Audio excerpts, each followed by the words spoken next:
You are in tune with the nation's stations, ABS TV Channel 10, the GIS, and ABS Radio 90.5 FM. Proudly serving you, reaching more and more people every day.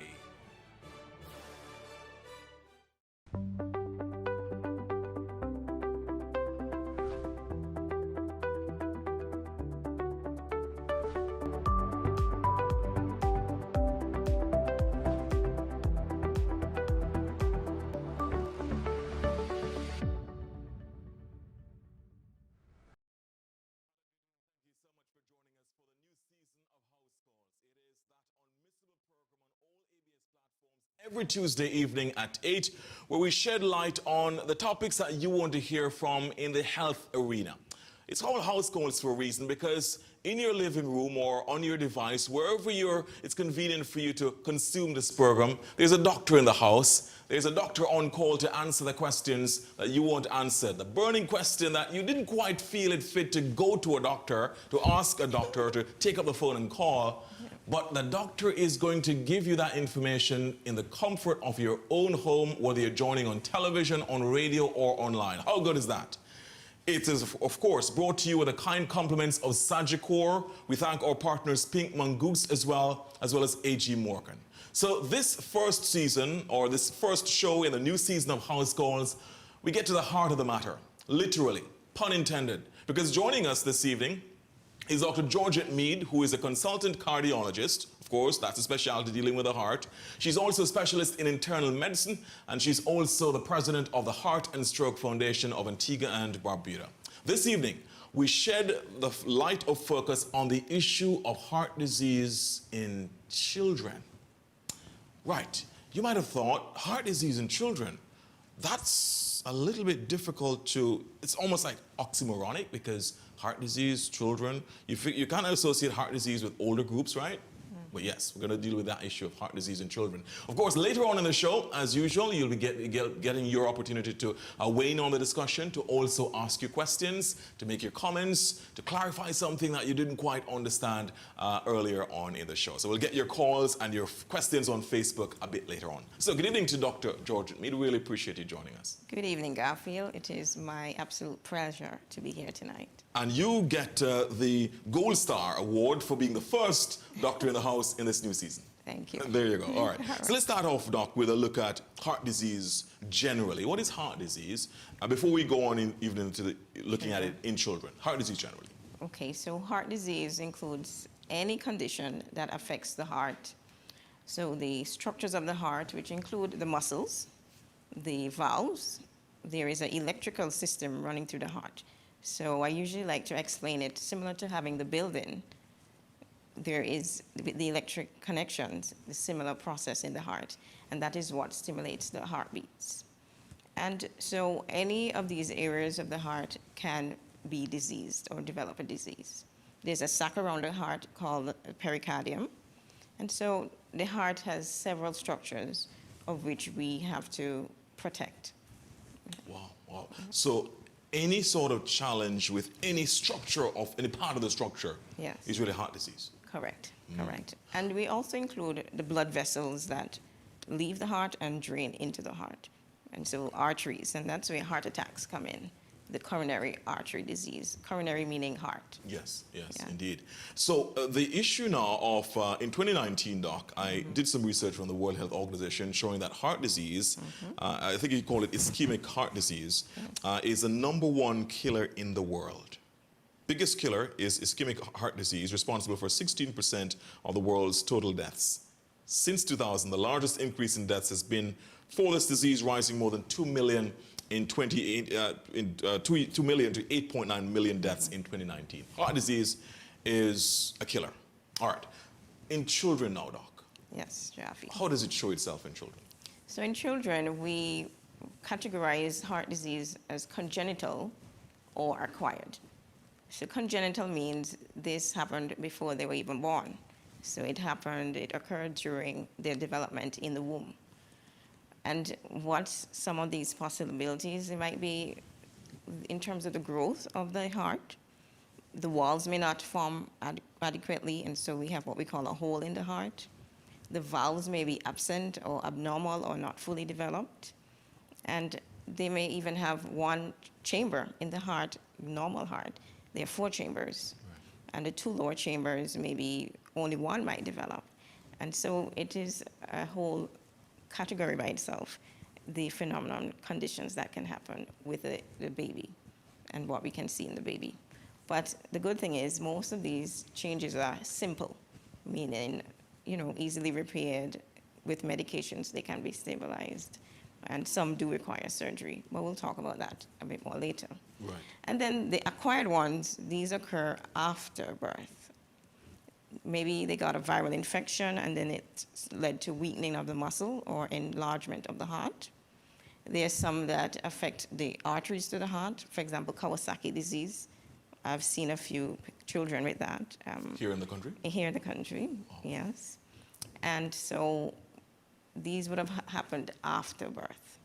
So before birth, during development, and after birth. Which one accounts for more of the heart disease in children? Is it the congenital one or is the one from environmental factors? The congenital type is what we see most commonly and we get most concerned about. Remind me of my bio days. We're talking about the aorta, on the left and right ventricle. Correct. What am I missing? The left and right atrium. So these are the top chambers. They're called the atrium. So there's the left one and also on the right. And the ventricles are the lower chambers. The left ventricle is the main chamber. That's the one that's referred to as the pump. So this is where the blood with oxygen leaves and pushes blood to the rest of the body through the aorta, which is the main artery leaving the heart. Indeed. Yeah. All right. So just reminding you of your, I'm pretty sure that Doc using these terms reminds you of your days in biology, right? There you go.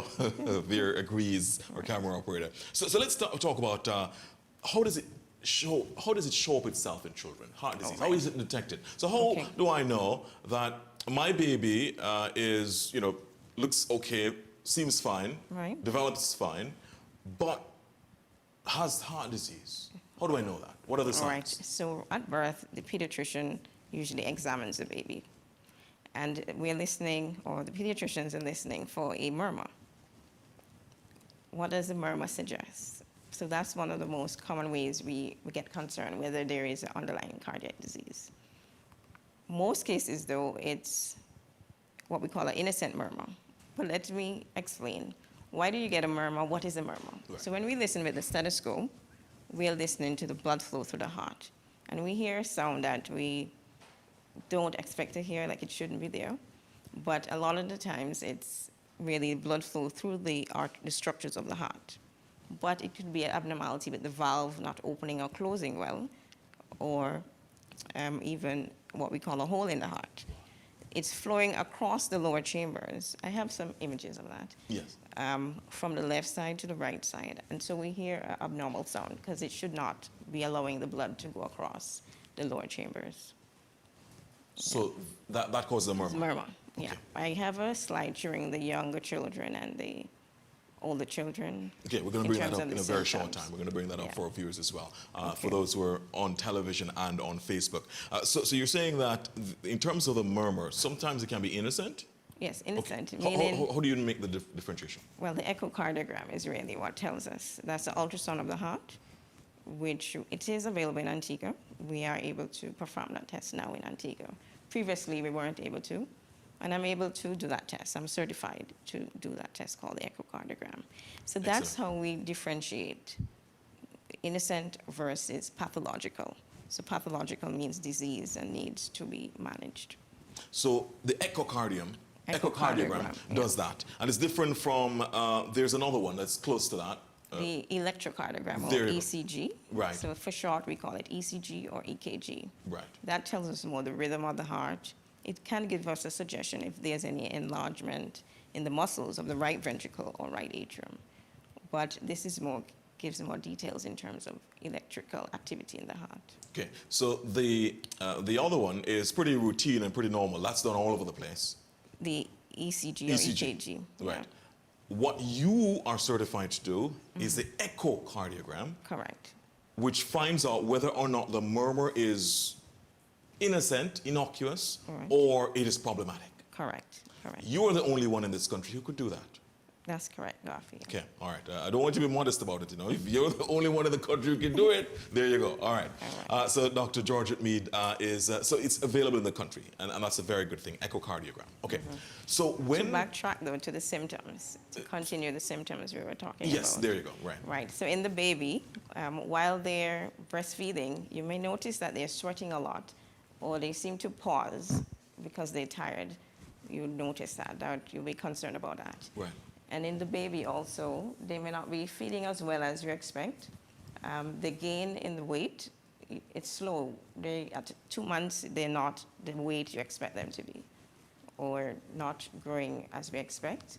And also, while they're feeding or babbling, making sounds, you notice their tongue is blue, or the fingertips, or even the lips. We're concerned. They should be reviewed by the pediatrician. And they may have some swelling of the feet. And then in the older child, they may be playing with their cousins at school, the teacher calls. It seems something is wrong with, he's getting very short of breath when he's playing. That's something we want to be looking into, the reason for that. Okay. And cardiac murmur, it may have been very soft at birth or even not easily detectable. And we later notice it when they're 5 years or even at an older age. So cardiac murmurs in both groups. And some may report palpitations. Are they having an irregular heartbeat or an arrhythmia? So they should see the pediatrician and be evaluated further. Okay. If you could just put that slide, if our control room would be so gracious and kind enough to put that up. So young children, older children, what age groups are we talking about, just for the differentiation All right, here? so less than a year, we would call the infants. These are the ones who are breastfeeding or even sucking from a bottle. Right. And then older than that will go. Sometimes we go 1 to 3 years for the younger age group, and then older children, they're now playing, they're walking. So that's how I categorize that one. Okay, so palpitations are a problem if you figure that out, if that's detected. Like they're sitting down and saying, "Mommy, I feel my heart beating very quickly." That needs to be evaluated. Okay. Chest pain, I did not place it there because it's not a red flag sign, and a lot of times the chest pains are due to muscular changes in terms of growth, or even costochondritis, an inflammation of the muscle in the wall. But it needs to be evaluated so that the physician could then decide it is muscular related or otherwise. Okay, so your advice to parents and guardians in relation to chest pain would be? To have it evaluated by the physician. Okay, there we go. All right, so just before we go to our first break, Dr. Meade, let's talk about the prevalence of it, because we're going to go, you have an extensive slide. This is almost like a medicine tutorial for you, all right? This is high-level stuff. Broken down, it's going to be broken down so that you get it. It's not going to be some esoteric diagrams and so on that you don't understand. It's going to be broken down. The prevalence of it. Okay. In Antigua and Barbuda and worldwide. Okay, so it's about 1% in the United States of all births, there is congenital heart disease. Okay. So that's going to be the focus tonight. So 1% of all births, congenital heart disease. I do also have some data that the pediatricians at the Sir Leicester Bird Medical Center have provided. I would like to say thank you to them for that. Right. And on the slide, they have shown us in the last year, they've noticed increased numbers in the murmurs detected. Up to 41 babies last year had cardiac murmurs. And so this slide that's up is showing the admissions to the Sir Leicester Bird Medical Center with cardiac concerns. So 2020, 41 babies or children, and in 2019, 47. So we do see our fair share of children with cardiac disease. And with discussion with them also, I've been told that they've noticed an increased number of murmurs being detected in the neonate. That's the baby who's just born. We call it neonate. Wow. Murmurs. Murmurs. So that might have been congenital, because they're just born, so they would have had that problem, before birth. Correct. Yeah. All right. And in the United States, you're saying 1% of births are, what percent of babies born are Have develop some sort congenital of heart heart disease. disease? Wow. Yeah. Wow. In terms of worldwide, what are we looking at? Worldwide, that's a similar prevalence. Internationally, that's the prevalence they notice, about 1% of all births. Wow, extraordinary. Just to give you some additional stats that we touched on at the start of the program, in 2019, the top 10 causes of death accounted for 55% of the 55.4 million deaths worldwide. So that's 10 causes of death accounting for over half of the 55 million deaths in 2019. And in terms of the top 10 causes, heart disease, number 1. In fact, by some distance. Number 2, stroke. Number 3, chronic obstructive pulmonary disease. Number 4, lower respiratory infections. And it continues. By the way, the first 2 causes of death, top 2 causes of death in the world, heart disease and stroke. Dr. Meade happens to be the president of the Heart and Stroke Foundation of Antigua and Barbuda. And you know what this month is? National Heart Month. Today's the first day of National Heart Month. So all the stars are aligned for this program, the first in a new season of House Calls. We're going to be going to a break. Reminding you, if you're just joining us, we're talking with consultant cardiologist and specialist in internal medicine, as well as president of the Heart and Stroke Foundation of Antigua and Barbuda, Dr. Georgette Meade. We're discussing heart disease in children. We're going to be going through far more in terms of slides and presentations when we come back. The program is sponsored by Sagicor with the kind compliments of Pink Mongoose as well as A.G. Morgan. Stay with us.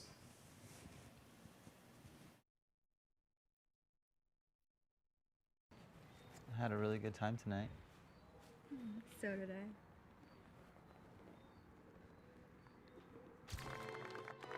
Life moves fast. Be prepared with Sagicor. Learn more at sagicor.com. This week on Conversations, we speak to Esther Naomi Henry.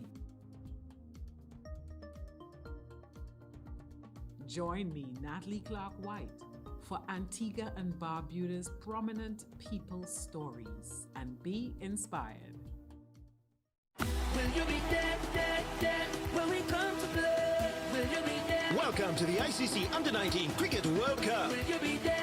It's the street when we coming down. The children spills excitement everywhere. Full pressure. Will you be there to see our stars shine? Will you be there with the biggest fans alive? Will you be there? 4th and 6th, yeah, do not miss it, no. The ICC Under-19 Men's Cricket World Cup. Be there January 14th to February 5th. We have been wearing our masks, washing our hands, and physically distancing ourselves for over a year now to prevent ourselves from becoming infected with COVID-19. The next step to prevent ourselves from becoming severely ill and hospitalized with COVID-19 or even death is to be vaccinated. Vaccines are safe and effective. Get vaxxed, each vaccinated or protected. This is a message from the Ministry of Health, Wellness and the Environment in collaboration with the Pan American Health Organization.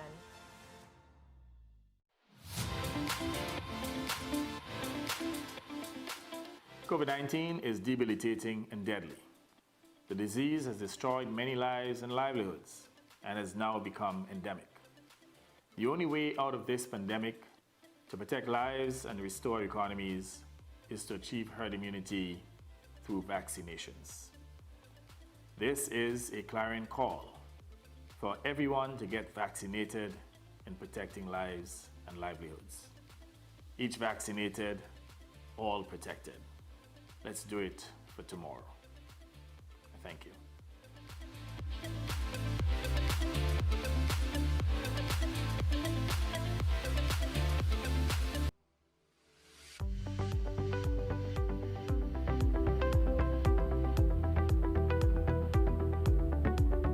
A warm welcome back to House Calls. It's a brand new season. Thank you so much for joining us, whether you're joining us on TV, on radio, or online. The first doctor in the house in this brand new season of House Calls is Dr. Georgette Meade. She is a consultant cardiologist as well as specialist in internal medicine as well as the president of the Heart and Stroke Foundation of Antigua and Barbuda. It happens to be the first day of National Heart Month. The stars have aligned. We're getting to the heart of the matter, pun intended. We're discussing heart disease in children. Just before the break, Dr. Meade was giving us some statistics in terms of, from a national level, from a national perspective, how prevalent is heart disease in children. And Doc, if you could just go back to that, please, and then we could continue with the other slides. All right, so this slide, and note, this is only persons admitted to the Sir Lester Bird Medical Center, so children admitted there. We don't have data on private offices, so persons who would have seen privately, but it is pretty useful information. And we see an uptrend from 2014 to 2020, an increased number of admissions with cardiac disease. So 16 back in 2014 to 47 in 2019 and 41 children in 2020. We don't have the breakdown in terms of the final diagnosis for each of these children, but I do see some prevalence of concern looking at this slide.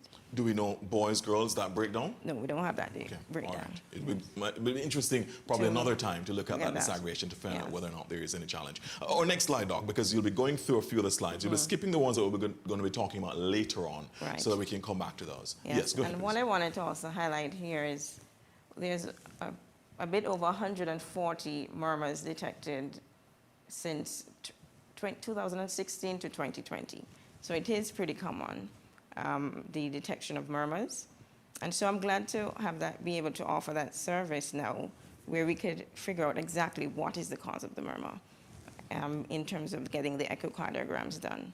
3 babies were able to get echoes there in that slide, and they have what we call a ventricular septal defect. That's the VSD. And 2 of them had pulmonary stenosis. So this is where the valve is not opening well or wasn't adequately formed. The first condition, the leaking, is that a case where blood is leaking when it's not supposed to be leaking from one of the chambers? Correct, and I have an image. We'll talk about that one a bit more. Excellent. And so the congenital heart disease, these showed signs of being blue, what we call cyanotic. As I was saying, a bluish tinge to the lips, tongue, and the fingers, a murmur heard. It's just about 99% that it is a congenital heart disease as the underlying cause. Leaning on my bio lessons from several years ago, is it a case where the oxygenated blood is not being pumped properly to the vessels in certain sections of the body, so the blue shows up because it's a lack of oxygen? Is that it? That is it. So the blood coming back from the rest of the body, the oxygen was already removed by all the organs and all the tissues. And so it's coming back and going to the lungs to get the oxygen again. And then once it leaves the lungs and comes into the lower chamber on the left side, it should be only oxygenated. But when there's the hole in the heart, maybe now is a good time to show that image. Yes. The ventricular septal defect. Right. There you go. Right. So you see where the diagram is showing the defect. So the blood is going across, either from the right side to the left or the left side to the right. And so it's all mixed. And that is why we see the baby looks blue, the tongue is blue, the lips, the fingertips. And they're not getting adequate oxygen to the important organs that need it. So that's a big warning sign there. That is a big warning sign. Okay. So for parents, guardians, the moment you see, is it fingertips blue, tongue blue? They're not sucking, they're not feeding well, they're getting short of breath or sweating a lot while feeding. They would need to be assessed. Okay, all right, good. Let's continue, Doc. We touched on this in terms of what the red flags to look out for in young children. You're looking at up to 1 year, and the older children would be above a year old. Yes. So we've already touched that. Let's go on to the next slide now, please, because that will show us, beyond, of course, the issue of the hospital admissions. Here we go, Doc. All right, and so many thanks to the World Pediatric Project, which has done phenomenal work with the children throughout the Caribbean. But in 2019, they started coming to Antigua only, before they would have to travel to St. Vincent, for example, and that's where they were meeting all the children in the Caribbean who needed assessment. Okay. But in 2019, they have started doing a clinic in Antigua, and so There were 49 children who were assessed at that time, ages 5 to 17 years, and 4 of them were referred for surgery. That means they had a defect that they thought required surgical repair. Wow. And in 2020, 67 children were assessed, 11 days to 16 years old, and 3 were referred for surgery. So unfortunately, with the pandemic, they haven't been able to come back since. And so what this highlights, you know, many cases required assessment, few of them needed surgery. And the World Pediatric Project, they also assist with the surgery, the funding for the surgery.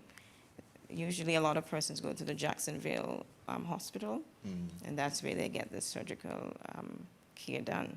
And so that really helped all the children who benefit in terms of the financial significance of it too. Excellent. We're going to be talking about, as we continue to go through our slides, we're going to be talking about a bit later in terms of alcohol consumption, for example, environmental factors, medication, and risk factors.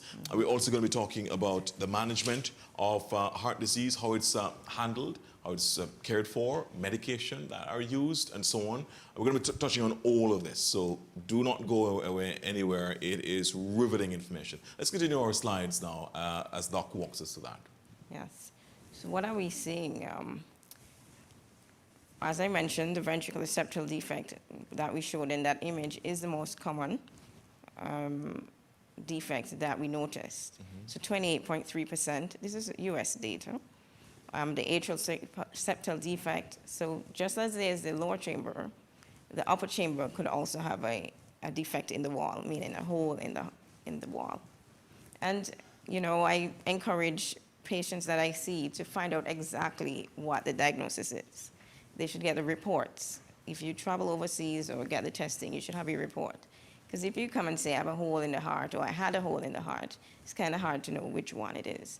And you want to educate yourself. You want to know exactly what your condition is. Absolutely. So I want to point that out. We should stop using hole in the heart and know exactly what the condition is.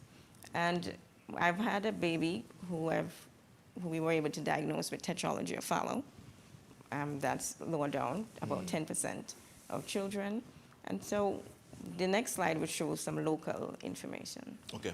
Our next slide now shows this. So the top, I selected the top conditions. So the ventricular septal defect, 12 babies were noted in Antigua to have that. This is also from the Celeste Bird Medical Center. Patent foramen that's a defect in the upper chamber, where there's a flapping effect. And then the atrial septal defect, 2 babies. So it's similar to the information in the US in terms of the top 3 conditions. Okay. So this is local information showing that this is not some sort of far removed information. It's happening here. Babies here have been affected, are being affected by heart disease. That's correct, Garfield. Wow. Let's continue with the other slides here, because we're going to be, of course, walking through that. And then so that's the one that we're going to touch on a bit later on as well. You just want to give our audience a sneak peek of this? So this echocardiogram I was able to perform. And if you look at the upper wall, you could actually see like there's a pathway, like a cut in the wall, a space. Yes. You notice that, Garfield? Yes, yes. Right. And so that's a ventricular septal defect. The wall is not continuous, and then there's a space where the blood is able to pass. The blood without oxygen is mixing with the blood with oxygen. So the blood that is supposed to be, rich with oxygen going to all parts of the body is almost getting diluted with unoxygenated blood. Correct. Yeah. Amazing, amazing. All right. So that's one. That's an imaging done here in this country. Yes. From the echocardiogram. From the echocardiogram. There you go. And on this view, you're able to see where the defect is, and it's 7 millimeters in this baby. So this baby would require surgery. That's one of the parameters. We look at the size of the murmur, the symptoms the baby is having. How old is that baby? He's 6 months old. 6 months. 6 months. And will need surgery? Will need surgery, yeah. Major surgery? It's several steps, maybe twice, because they want to do it in stages. Okay, we're going to talk about how we're going to fix that. You're going to take me to the emergency room and tell me how you're going to fix that. We're going to come back to that a bit later on. Any more slides, Damien, that we want to walk through quickly? We go back to this one earlier. Right, so this is the atrial septal defect. A little review. The atrium are the two upper chambers, and the arrow is pointing to where the defect is. The wall is broken. It should have been complete. There should not be a space or a hole noted. So when people say they have a hole in the heart, or right, their it could child be has a hole from in the heart. different areas, and so that's why I want to be specific about. I want them to get the medical reports and also know for themselves exactly where the defect is or the hole is.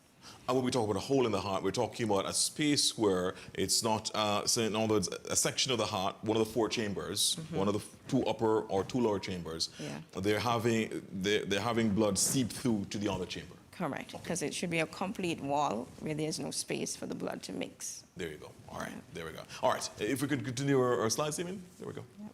And so we touched a bit in terms of evaluation of the children.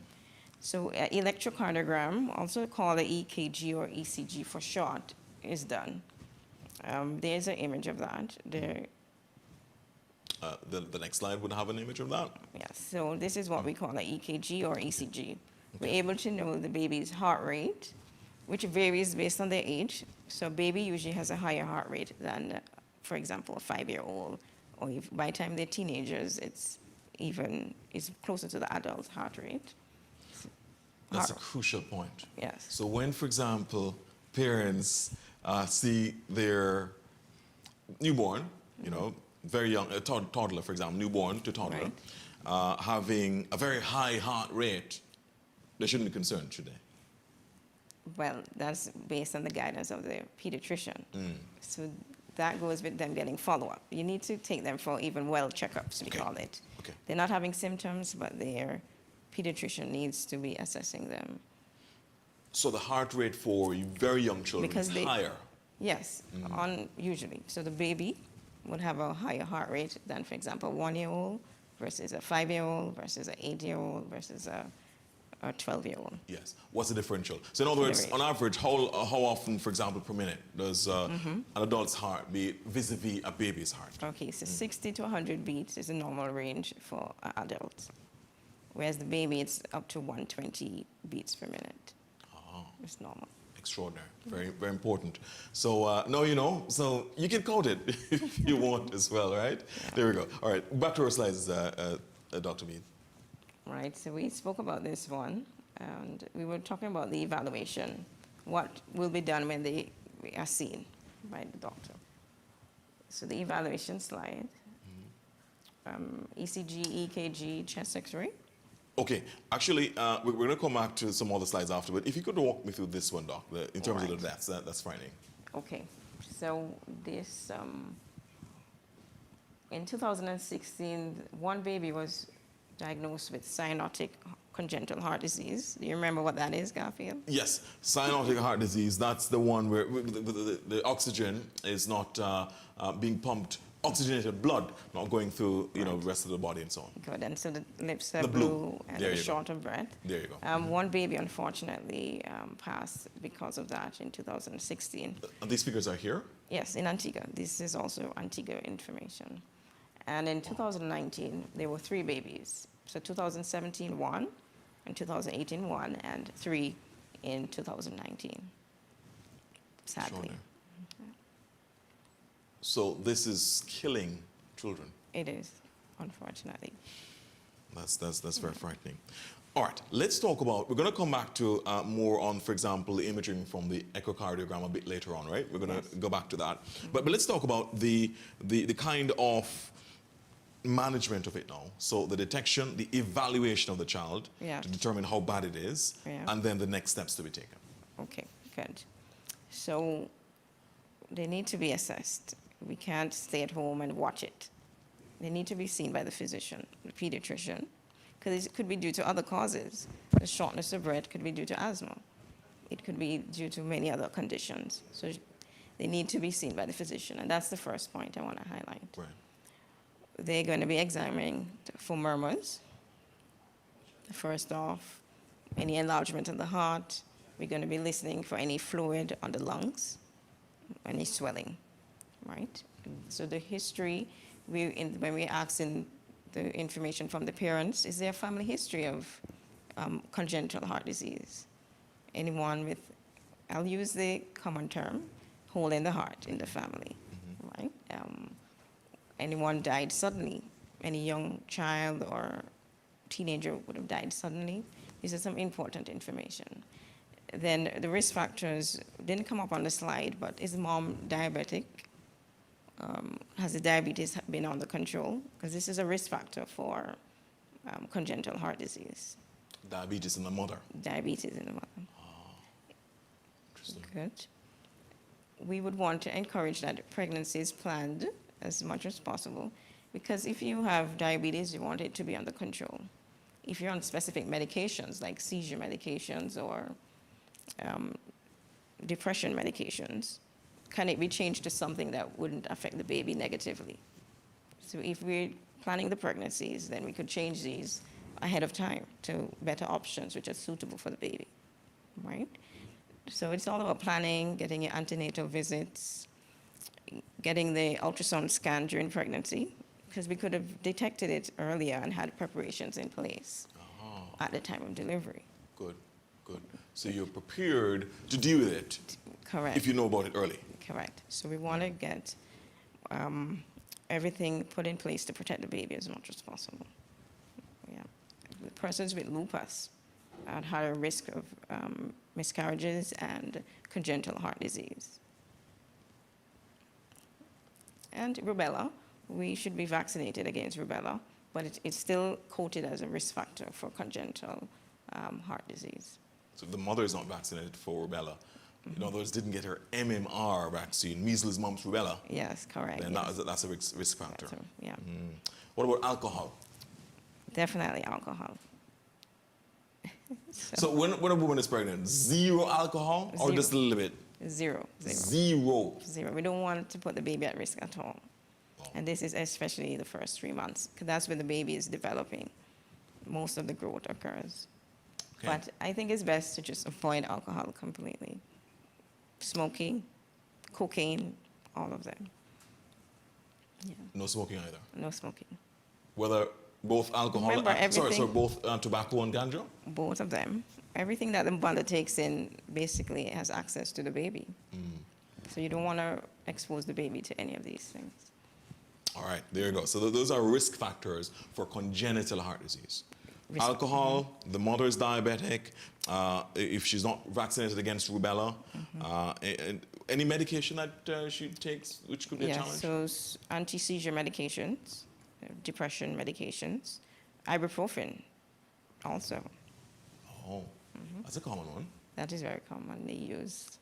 And so you'd want to, get advice from your physician if you're not sure, from your OBGYN, what medications are safe during the pregnancy. Extraordinary. So we touched on detecting it, and we've also touched on the risk factors involved in, for example, having a child with congenital heart disease. And again, congenital meaning born with the condition. So the child was born with heart disease. The other type of heart disease is the one that's acquired after birth, right, Doc? Right. You're telling me earlier, just to be clear, congenital is more common than what's acquired after birth. Yes, that's what we've noticed. And especially for the need for surgery. Wow. The congenital group is more. Both here and abroad? That's correct. Okay, Yes. all right. And I wanted to point out the genetic part. Sure. So those medications, those risk factors I mentioned, we have control. So I don't want to be saying it's the mother's fault the baby got a congenital heart disease, because there's the genetic component to it, which we cannot control. And so the baby is born with Down syndrome. The gene level, when the baby is formed genetically, that's the risk factor for the congenital heart disease. So Down syndrome is one of the more common syndromes we noticed where babies have congenital heart disease. Down syndrome. Okay. What now of, because we're going to be going to our break shortly, these are again the risk factors in terms of environmental, the diabetes, the anti-seizure, rubella, I mean not vaccinated against rubella, lupus and alcohol. Zero alcohol, Doc says, absolutely zero. Genetic, apart from Down syndrome, anything else in the genetic category? Yeah, there are many syndrome. I don't want to, it may be a bit complicated, but there's Williams syndrome, Turner syndrome. Some babies have their heart on the right side rather than the left.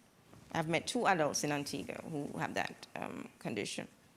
And they made it to adulthood. And so, yeah, the heart is on the right side instead of the left side. So, that happened congenitally, right? Yeah, so it was there all along, and they grew up, they went to school, they had PE, didn't have symptoms until later. It's now detected when they get an echocardiogram for chest pain or some other reason. What is the symptomatology in relation to that? What does that do when the heart is not in the position that it should be? Well, it's the body functions normally because they were able to get to that age. I'm talking about someone 45 years old and 56 years old.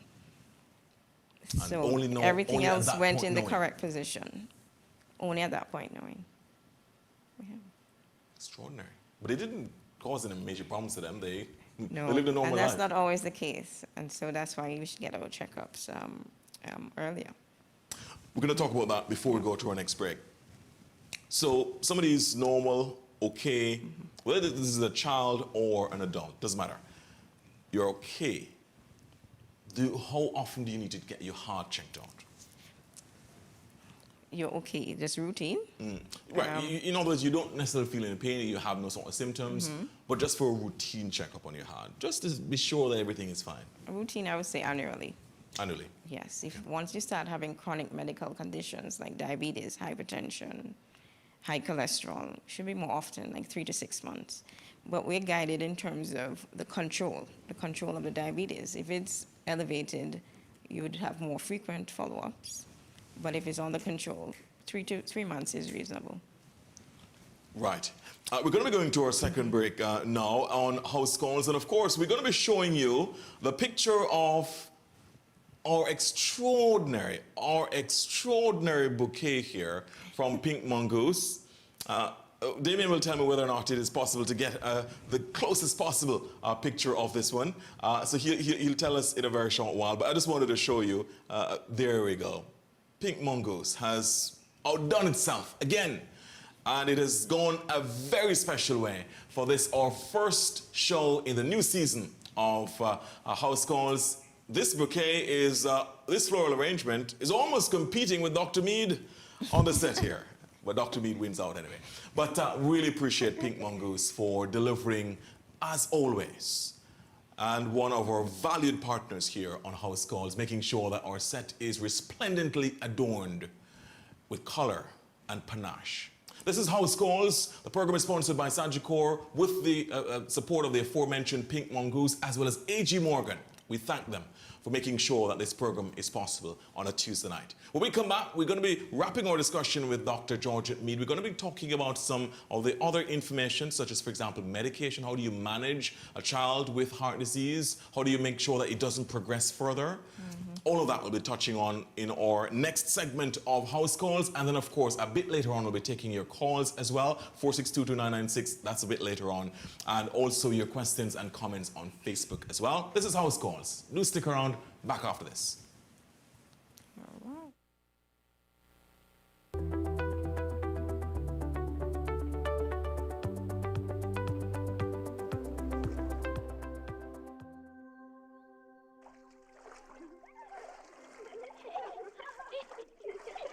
Life moves fast. Be prepared with Sagicor. Learn more at sagicor.com. Will you be there when we come to play? Will you be there? Welcome to the ICC Under-19 Cricket World Cup. Will you be there? It's the street when we coming down. The children spills excitement everywhere. Full pressure. Will you be there to see our stars shine? Will you be there with the biggest fans alive? Will you be there? 2006, yeah, do not miss it, no. The ICC Under-19 Men's Cricket World Cup. Be there January 14th to February 5th. This week on Conversations, we speak to Esther Naomi Henry. Join me, Natalie Clark-White, for Antigua and Barbuda's prominent people stories and be inspired.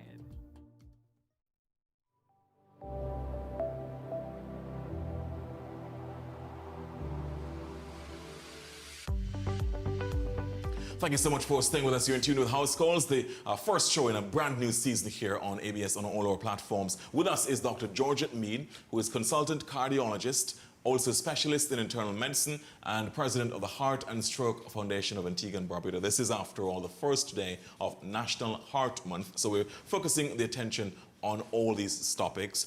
And especially this evening, we're zooming in on the issue of heart disease in children. Yes, heart disease in children. And we've seen, regrettably, sadly, tragically from those slides earlier, that heart disease has taken lives of children here in this country. And others have been admitted to the Celeste Bird Medical Center in this country over the last few years with heart disease.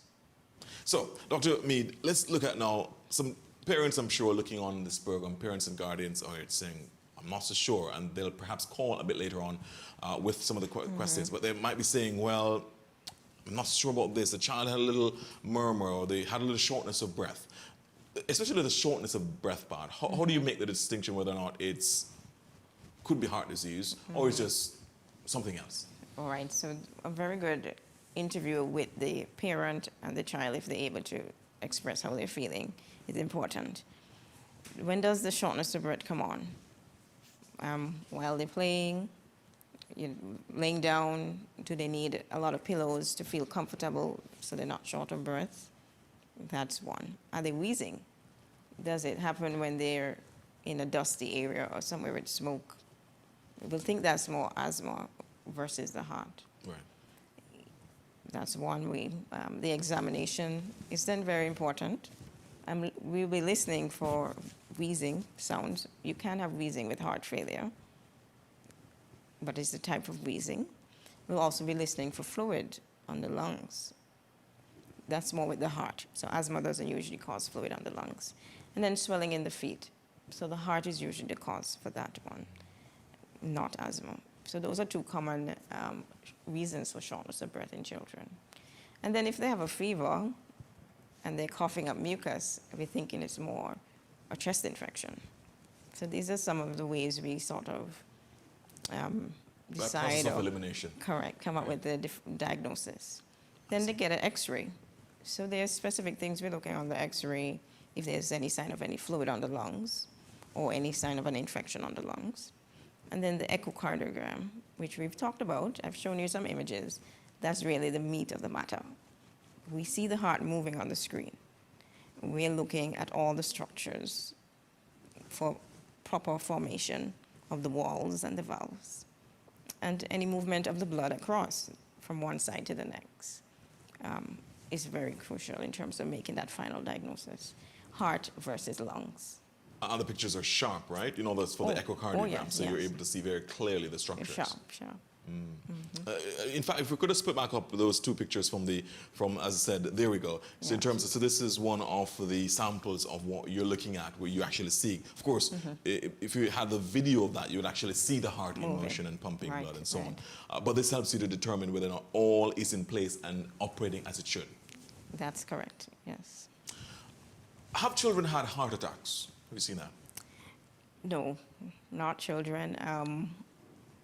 They have another condition where the artery may not have developed normally, meaning the heart has arteries going to it. If it's not developed adequately, they could have chest pain, but that wouldn't be a heart attack. A heart attack occurs when there's plaque, cholesterol buildup with calcium in the artery, and the blood flow is obstructed, and so the muscle dies. That's what a heart attack is. So no, we haven't seen that in children. Yeah. All right. In terms of the management of it now, to make sure that the child lives as healthy a life as possible, Doc, what happens? Medication, exercises, how does that look? How management looks? All right. So the management, heart conditions usually lead to retention of fluid. And so we want to, and that's why they're short of breath sometimes, because the fluid goes on the lungs and they may be swollen, as I mentioned. We give a water pill or medication that helps them to lose that extra fluid. So that's one important thing. But based on the size of the defect or the space that allows the blood from one side to the other, it might need surgery. There's some devices now that they place in that opening to prevent the blood from going across. So it's not always a major surgery. And those are some of the main options.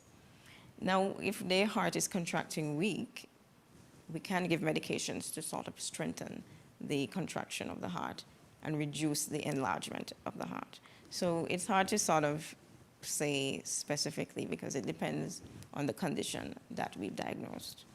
But these are some of the main medications that would be required. And then there's a surgical repair. They put a patch across that opening. So, for example, that diagram I showed. With a 6-month-old baby? Right. A patch would need to go across that area to close off that opening that's present. You were telling me this is about 6 millimeters or something? Well, that measurement I got was 7 millimeters. 7 millimeters, okay. All right, so with that particular child, you'd had a patch, you said? Well, the cardiac surgeon would do that. Right. So there's a pediatric surgeon for cardiology. They're the ones who do that procedure. So you don't necessarily do the surgery part? No. Okay, all right. Okay, all right, just making sure. All right, so that would be a patch to just make sure that that opening is closed up? Yes. Yeah. All right. Prognosis for a child with heart disease, do they live long, normal lives, or is it that they have, the life expectancy is a little shorter? Right. So we have what we call the simple defects and the complicated ones, where there are more than one abnormality. The one in the image, the ventricular septal defect, is a matter of getting it closed off to separate the blood mixing from both sides. Right. So they could have a normal life, get into adulthood, have children, have a family. But it depends on the type. A lot of the times, the ones that cause the blowing of the lips, and if not, we need to diagnose it pretty quickly so that they could get urgent repair. We call those the cyanotic ones that cause the baby to be blue. Those are usually high mortality, high risk of death in those situations. But by and large, the murmurs are innocent, meaning not harmful, but required monitoring. A lot of them do disappear. A lot of these murmurs, they do disappear after a while because the body now sort of seals it off itself. So you're telling me, just going back to the cyanotic ones, in terms of those are a little bit higher in terms of mortality? Yes, that's true, because the blood is mixing. Yes. And if the tissues are not getting adequate perfusion of blood, completely oxygenated blood, that is where the mortality, we notice the higher risk of death in those situations. And then the defects that cause it, the structural change in the heart that causes it, is hard for the baby to survive with that abnormal heart. For a child with heart disease, apart from medication, possibly surgery, and other medical interventions, what's the best lifestyle in terms of diet, exercise, and so on? Yes. What are the activities that they should be doing and should not be doing? All right. So, again, it depends on the defect. But, we're a bit more cautious with them once they have any sort of cardiac disease. But by and large, they can play, but mom is keeping an eye in terms of how they're doing. If they're getting tired very quickly, then we would remove them from physical examination, from the physical education. Right? So they get a medical report saying they have this condition. But once they get surgical repair, they usually live a normal life as other persons their age. And so that's why you need to get the checkup, get the advice of the physician what's needed, surgery or monitoring. Sometimes it's just monitoring. You get an echo, annual echo, to make sure that the defect is not getting wider or larger. So first of all, identify what's happening, and then we're able to advise going forward. But in most cases, it's, as we've said repeatedly, it's not life-threatening in most cases. Some do close, but the only way we're going to know is if we check exactly what's going on. Absolutely. So take your child to see, such as yourself, a cardiologist to make sure, or pediatrician. In terms of some parents might be saying, or guardians, my child's heart is racing, or they complain about their heart racing. Is that innocent or not? The age group and the range. So they would need to be seen. It's going to be hard for mom to know this is normal for this age group. And so that's why they should have a pediatrician that they would go and see initially. And then based on their assessment, they could be referred. Okay. Yeah.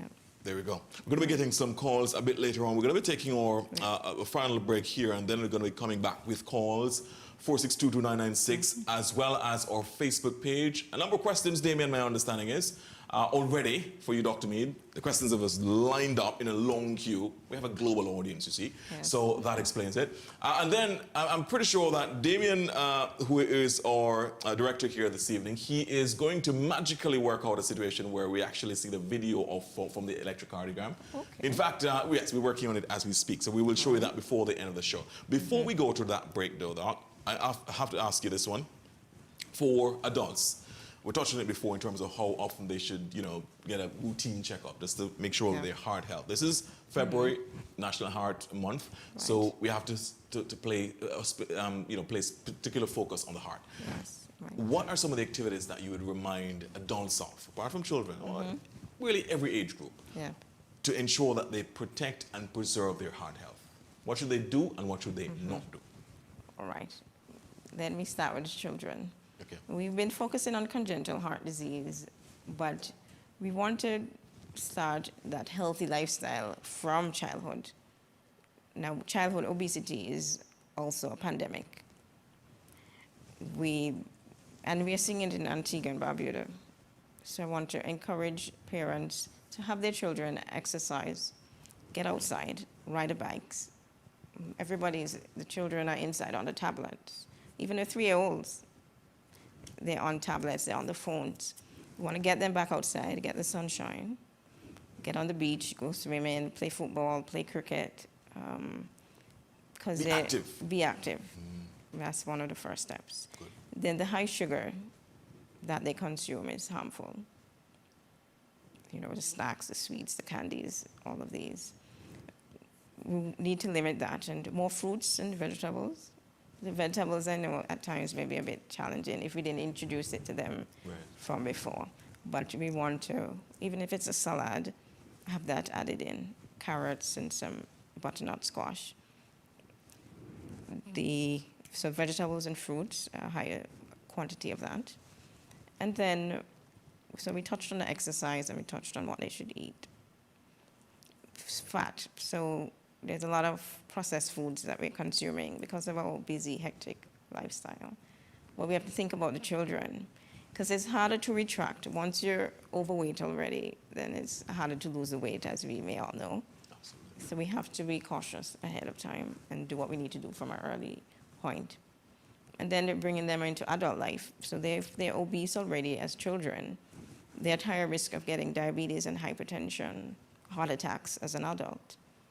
So we want to start from an early age. And so I definitely need to speak about obesity when it's coming to the children at this point. If we want to see changes later in the adult age, we need to start now. And the children are where we need to start. But activities for the adults, as a reminder, moderate aerobic exercise, meaning swimming, walking, jogging. You can do it on the beach, or around your house. Now, we can't mingle as much as we used to. So you don't need to go out. You could do it around in your yard or a park close by. And there's videos on YouTube, aerobic exercises that you could use. They're very useful. And, you do get that burnout that you're looking for. Excellent. The diet, high-fat diet, high-sugar diets. We need to limit that. Smoking is also a major concern, and a high cholesterol diet. Yeah. So sugars and fats, bad for your heart. Bad for the heart. Now bad for you generally. Bad for all of you. Correct, Right. yes, right. What about salts? Oh, definitely. So increases the risk of hypertension in that situation. So hypertension, diabetes, and high cholesterol, that triad you want to avoid at all costs. Because on their own, they're such a high risk factor for heart disease. Imagine all three of them. So we just, basically very concerned that you might develop a heart attack or a stroke or even kidney disease. Mm-hmm. So the unholy triad of too much salt, too much sugar, and too much fat, that is a recipe for disaster, literally. Mm-hmm. So you want to limit your consumption, especially those fast foods. Be very mindful, very wary. Mm-hmm. You could be doing your heart a disservice if you do that. Not only your heart, but your entire body. It's a human machine, right? When we come back from this break, so sage advice from Dr. Meade about just preserving and protecting your heart health for whatever age group you are. And you heard her message, clarion call for parents and guardians to make sure that they do whatever they can to prevent obesity in their children, because that is a major risk factor for problems going later in life. When we come back from this break, we'll get your questions. We know that you're really chomping at the bits to get your questions in and your comments on Facebook. So when we take this short break and come back, we'll be back with you for the feedback section of House Calls. Stick around.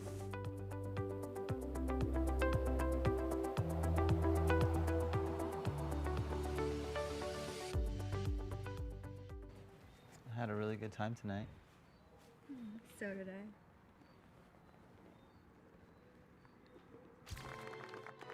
Life moves fast. Be prepared with Sagicor. Learn more at sagicor.com. We have been wearing our masks, washing our hands, and physically distancing ourselves for over a year now to prevent ourselves from becoming infected with COVID-19. The next step to prevent ourselves from becoming severely ill and hospitalized with COVID-19 or even death is to be vaccinated. Vaccines are safe and effective. Get vaxxed, each vaccinated or protected. This is a message from the Ministry of Health, Wellness and the Environment in collaboration with the Pan American Health Organization.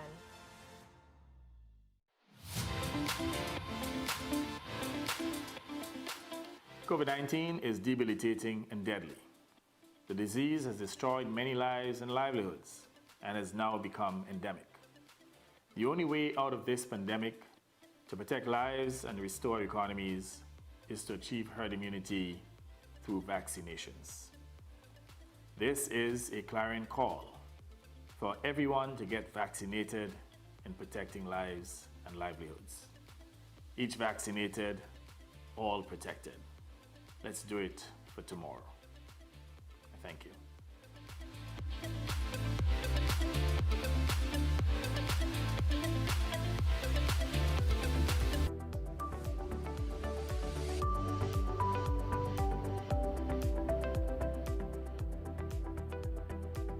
A warm welcome back. You're in tune with House Calls. It's the first show of a brand new season here on ABS on all our platforms. We're discussing heart disease in children. Dr. Georgette Meade is our guest. She is a consultant cardiologist, specialist in internal medicine, and the president of the Heart and Stroke Foundation of Antigua and Barbuda. We thank our sponsor, Sagicor, for making this possible, and our valued partners as well. In addition to Sagicor, Pink Mongoose for adorning our set resplendently every week, and also A.G. Morgan for ensuring that we are competing with the set as well, on the floor, on the bouquets, right?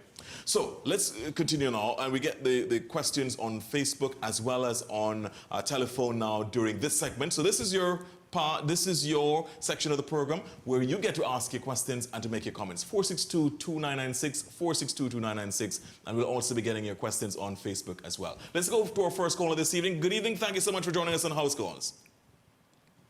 Okay, not yet. Okay, there we go. We're coming back to the telephone lines in a short while. 462-2996. Facebook coming up shortly as well. In terms, just a very quick question before we go to calls and Facebook, Doc. In terms of is there kind of routine checkups for children? In other words, no problem, no challenge, no particular signs, no red flags, yes. But what should be the routine period for those heart checkups? Right, so we call it a well check. I would say annual. Annual is reasonable too. Annually? Annually. As yes, well? as Okay. well. All right, there you go. All right, so just to check up with your doctor, and this is just a pediatrician, or this has to be a cardiologist? Well, if it's a well check, no prior cardiac condition, the pediatrician, because they'll be looking at other aspects. Okay, there we go. All right. So again, a reminder, 4622996, 4622996. And we'll also be getting your questions on Facebook in a very short while. Damien will tell me, for example, when our first call is coming in right now, but he'll also tell us when Facebook is ready to be able to go to that, because a number of questions in the queue. We'll be going to telephones in another 5 seconds or so. For our first caller here. So let's go to telephone. Good evening. Thank you so much for joining us on House Calls. Hello, good evening. I'm not hearing that person just yet. Hello, good evening. All right. Not sure if the caller is hearing us. If you're not hearing us, hopefully, well, obviously we're having a little bit of a challenge there, but we'll be able to go back to the telephone lines in a short while. Our technical team working that out to just make sure that we're able to hear the callers who are getting involved in our discussion here. Pretty sure that a number of those questions are coming in. Let's go back. Let's try again. Good evening. Thank you so much for joining us on House Calls. Hello, good evening. How are you doing? I'm fine. I'm calling to ask the doctor, what is the sign for heart problem? Sorry, what is the sign? What is the sign of it? What is a sign? Yeah. In children or in adults? Adult. In adults? Yeah. Okay. Thanks for the call. Really appreciate it. You can listen off here, please. Yes, Doc. Yeah. In adults now this time. The sign of The signs heart of heart condition. disease in adults. Right. Okay, so as I had mentioned earlier, there are many structures in the heart, and so each of them may present with different symptoms. Chest pain, when it comes to ischemic heart disease or coronary artery disease, chest pain is an important part. It's typically described as a central chest pain or left-sided chest pain, pressing in nature, meaning it feels like someone is sitting on your chest. It may move to the arm or the shoulder, and you feel unwell. Some persons are nauseous. You may actually vomit, and you get a sweaty, all of the body is sweaty. You just feel unwell in general, and we be concerned whether or not you're having a heart attack. Women, though, may not have that pressing type of chest pain. It may be more shortness of breath. You're feeling weak, you're having some heart racing. So that's the heart attack, when we get worried whether you're having a heart attack. Now, arrhythmias, meaning irregular heartbeats, they may cause palpitations. So you're resting and you feel your heart racing, you might feel a skip beat. So it really depends what the heart condition we are addressing. And then there's congestive heart failure. You may have swollen feet, you cannot lay down flat, you're short of breath. Before you're having difficulty walking to your bathroom or going up some steps, which you were doing without any difficulty previously. And so these are just an overview. I'm not sure what symptoms you may be experiencing, but these are some of the more common symptoms. Okay, let's go back to the telephone lines. We're going to be getting Facebook right after. Good evening, caller. Thank you so much for joining us on House Calls. Hello, good evening. Yes, good evening. Yes, go ahead, please. Just going to ask you to turn down your television or your radio, please. A heart attack.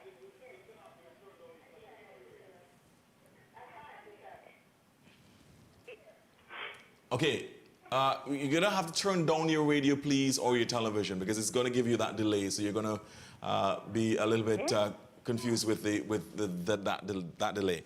Good evening. You've turned on your television or your radio. Go ahead, please. Oh, yes. Hello? Yes, we're hearing you. Go ahead, please. Oh, yes. How does a child develop a heart attack? Is it heredity? Does they develop it from their parents? A heart attack or heart disease? Yes, heart disease. Heart disease. Okay. Thank you so much for the call. Dr. Meade will answer. Thanks, appreciate it. Mm-hmm. So, two categories of heart diseases, we had described it as a congenital, which would occur before birth. And then the acquired ones, if they, for example, get an infection, they can develop some heart changes or structural abnormalities or symptoms related to the heart. But I'm thinking you may be referring to the congenital type.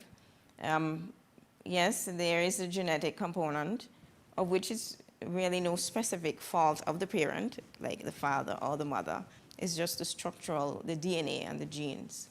You can develop some congenital conditions.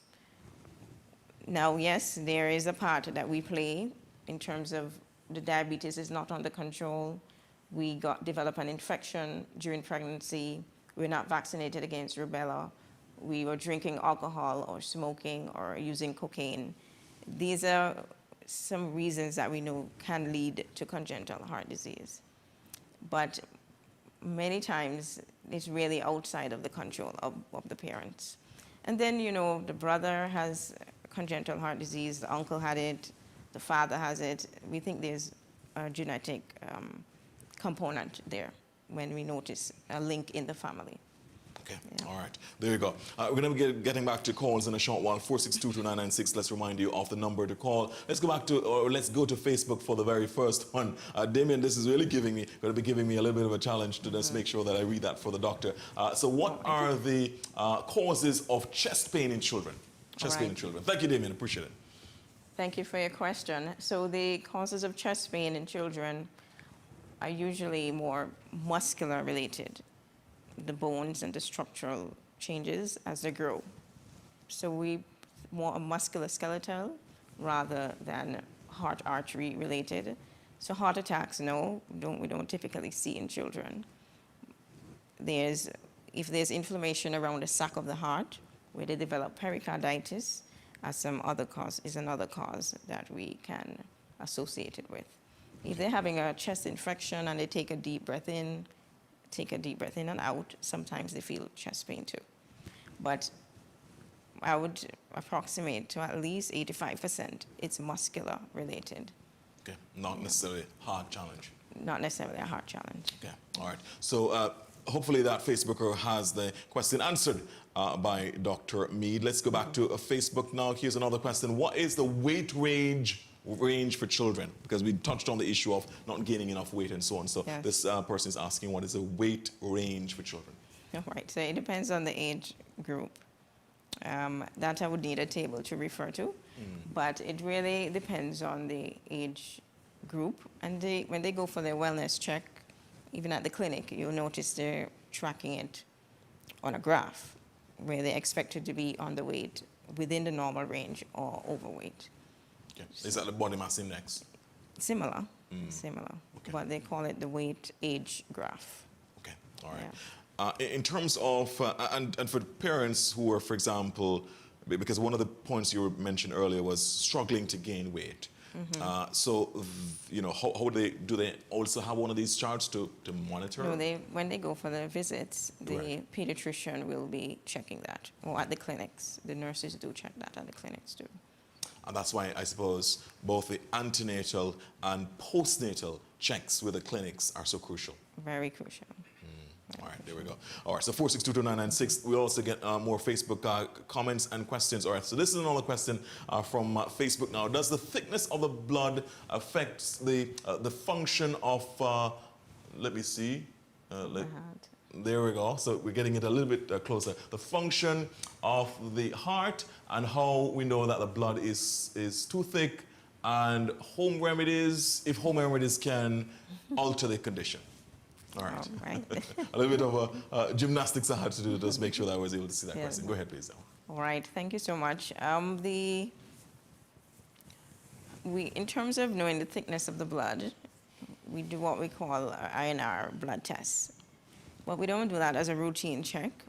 Sometimes when you go and get a blood test, you realize it's challenging for the person taking the sample to get the blood sample. Right? And so aspirin we use, but we don't just go around using aspirin. It should be diagnosed. You should have a diagnosis that requires aspirin use.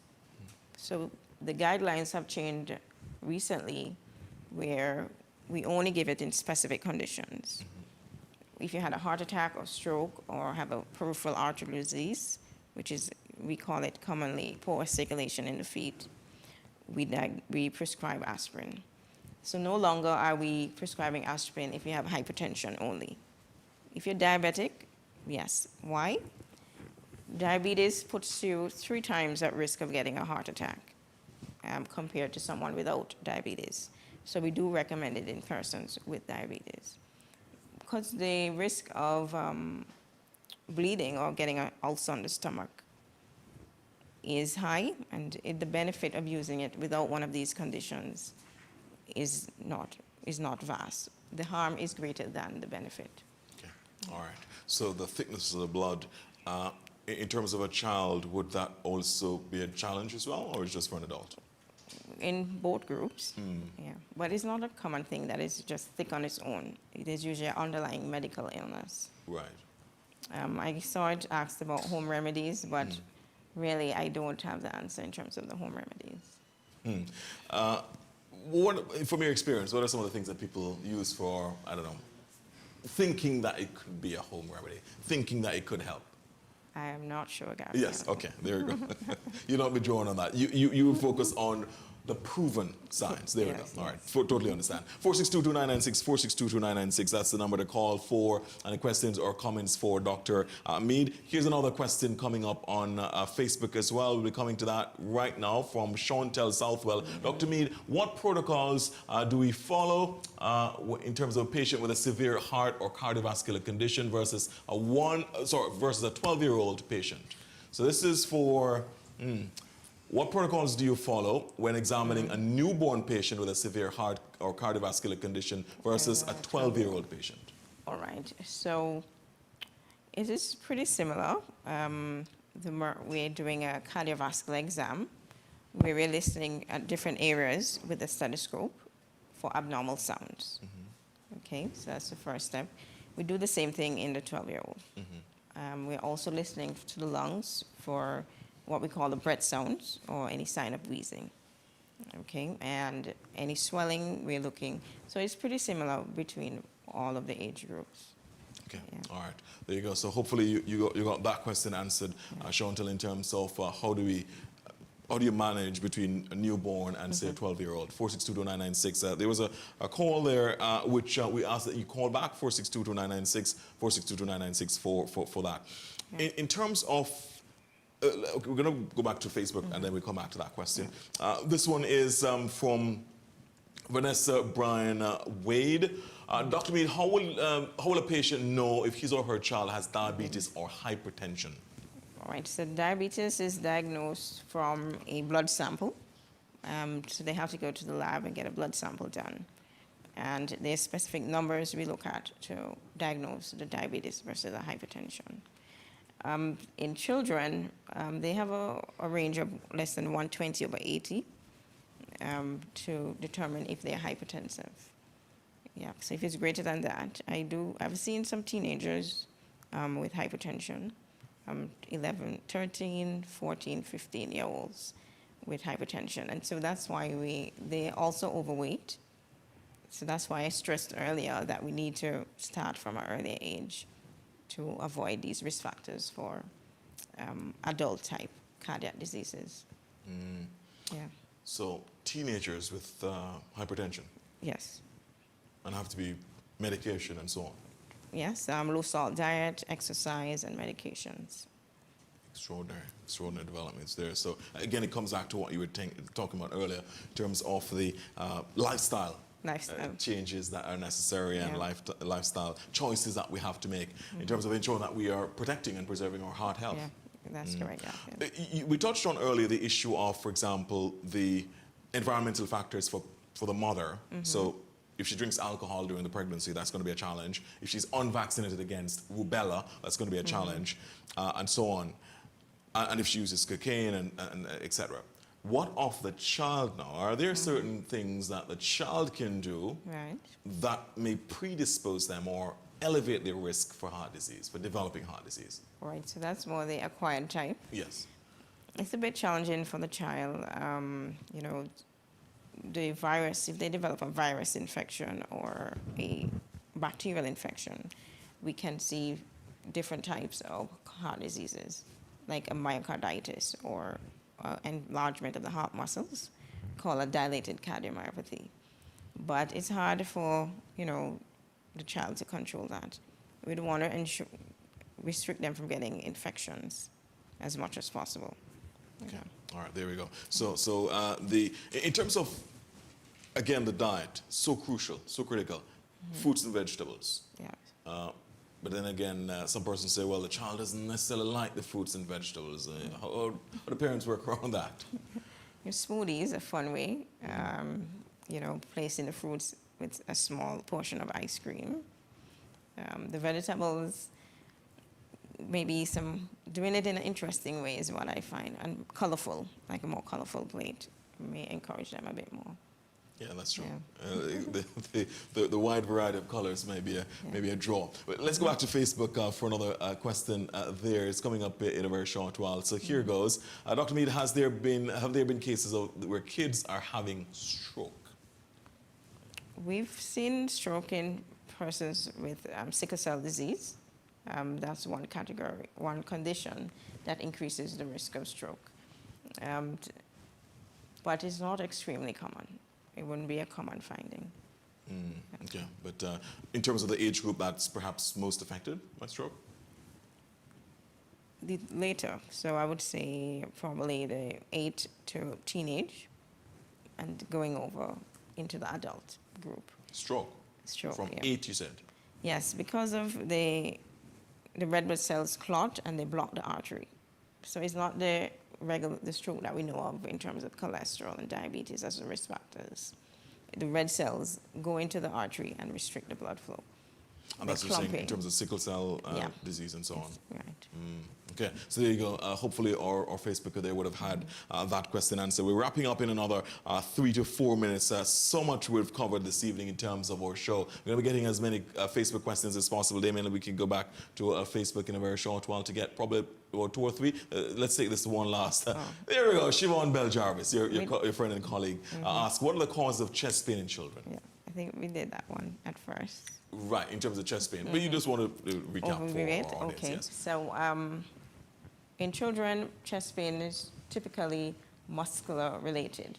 So when they grow, the muscles are stretching, the bones are also adjusting to their change in size, and they could feel pains with that.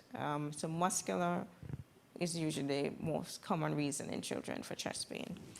If there's fluid around the sac of the heart, and there's causing an inflammation, they could develop what we call pericarditis.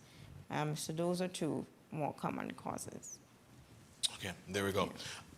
The advice as we wrap up and as we essentially summarize, and by the way, we're going to be giving our audience, we're going to take 2 quick questions. If you have a burning question that you didn't quite get answered, 4622996, now is the time to do that. We literally have 3 minutes left in the show. 4622996. In terms of the advice generally to parents and guardians, to ensure that they do all that they possibly can to secure their children's heart health. If you could summarize it in a nutshell, in half a minute to 45 seconds, what would that be?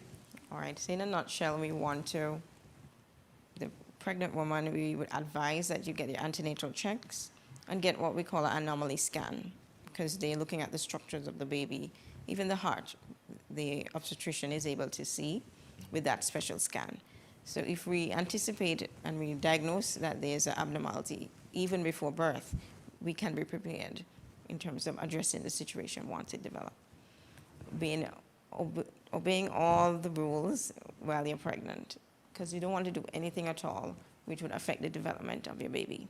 Excellent. Yeah. Doc, we said we're going to take 2 quick questions, and on telephone and on cue, we have those two callers. So let's take the first of the 2 callers. Good evening. Thank you so much for joining us on House Calls. Go ahead, please. Hi, good evening. Good evening. I would like to ask the doctor a question. What if you came to her already, right, and saw her, and you're using metoprolol because you have I think it's she said it was arrhythmias or it is premature heartbeat. You have to come. I was supposed to come over there and do a cardiogram, but I don't have the money as yet. Can I still take the metoprolol, go and get some more until I can come and see her? I will listen offline. Thank you so much. Doc, go ahead, please. So she's been diagnosed with an arrhythmia, Yes, so the metoprolol is important. It helps to control the heart rate and regularize the beats that lead to the arrhythmia. So yes, you should continue taking the metoprolol.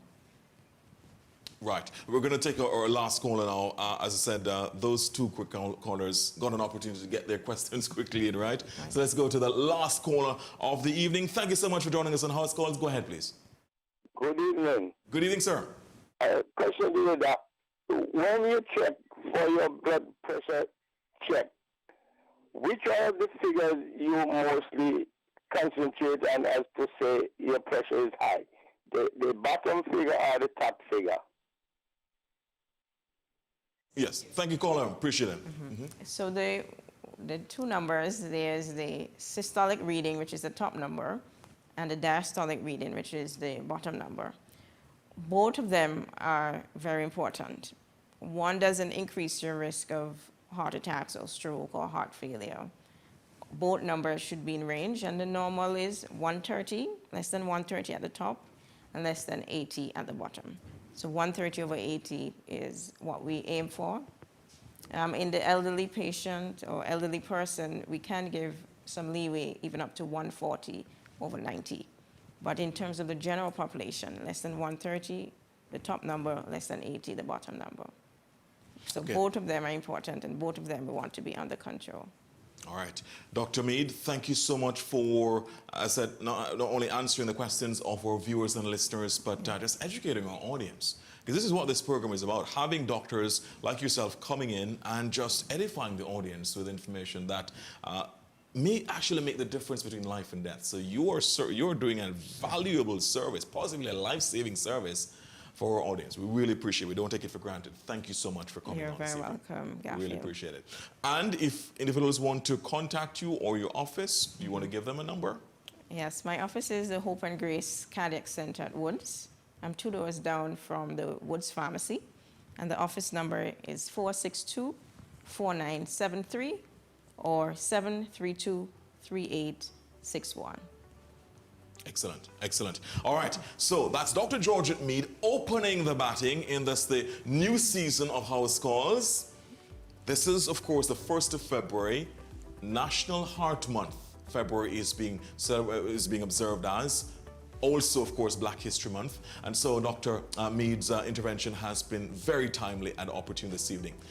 Joining us next week will be another doctor in the house. We'll shift the focus and we will talk about this topic.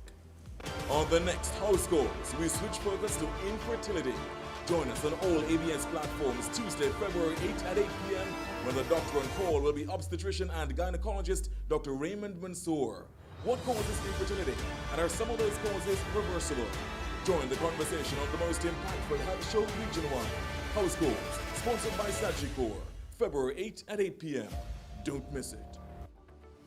There we go. So next week, the 8th of February, infertility is the topic. Dr. Raymond Mansour will join us.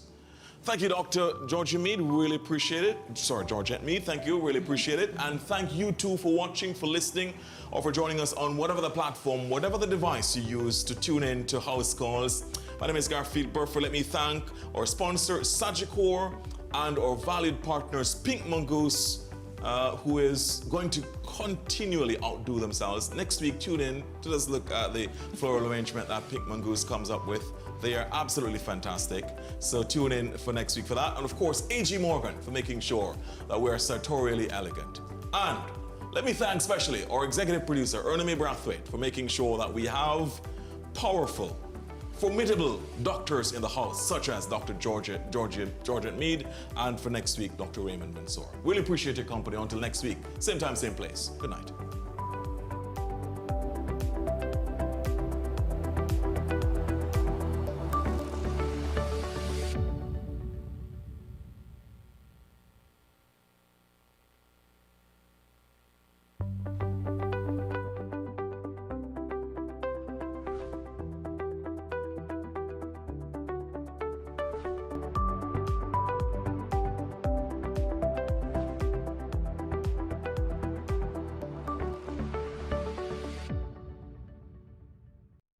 You are in tune with the nation's stations, ABS TV Channel 10, the GIS, and ABS Radio 90.5 FM. Proudly serving you, reaching more and more people every day.